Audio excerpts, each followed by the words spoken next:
I was awake last night and I got to thinking about the allegations against Neil Gaiman and all the fuss there is about it. And to be honest, I don't really know what they are. I'm not defending the bloke. If you've done something wrong, suffer the consequences. Boom, that's it.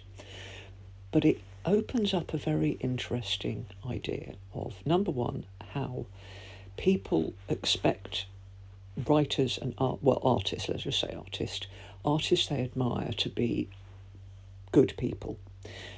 Because the idea being that if somebody can produce good literature, good art, they must be a good person. And I think that's probably a very dodgy foundation to start with. Talent does not exclude the fact that you can be an absolute shit. Can you separate the art from the artist? Well, obviously you can. I mean, that goes without saying, because we don't know anything about Shakespeare. He might have been an absolute arsehole and beaten his wife every night and, rogered page boys. We just don't know.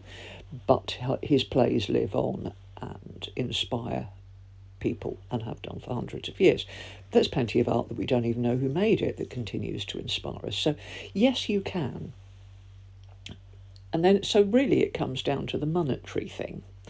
Do we want bad things, to profit off of their art? Well, we don't want them to starve, do we? Because people who don't make great art just have a job and work in an office and do a bad thing.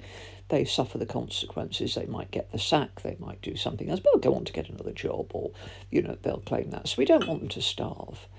Do you want them to benefit? Do I now want to go out and buy books? Well, to be quite frank, the amount of money that I tend to pay for books, I usually buy them secondhand or on Kindle for this. So the amount that the person would be benefiting is a matter of pennies.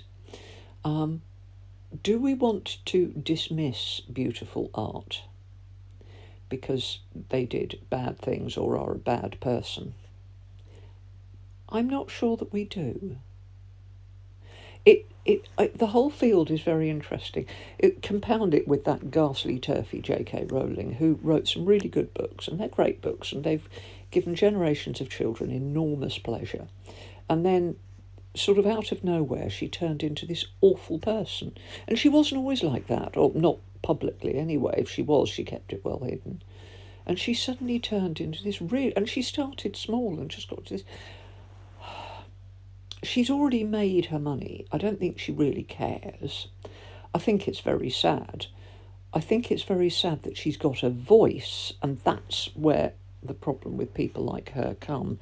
Because they have made their money, they have got their platform, they have a loud voice, and that voice carries some influence. So it's that arena, I think, that's the problem. Would that voice be as loud if they didn't have the money and the fame? No, of course it wouldn't. So I don't know. I always find it very odd, but like I said, I do find the initial premise that people are so upset because don't expect any human being to be completely good. They're not. There isn't a single being who's ever walked this planet who is a totally good person. Everybody can be a right cunt when they try.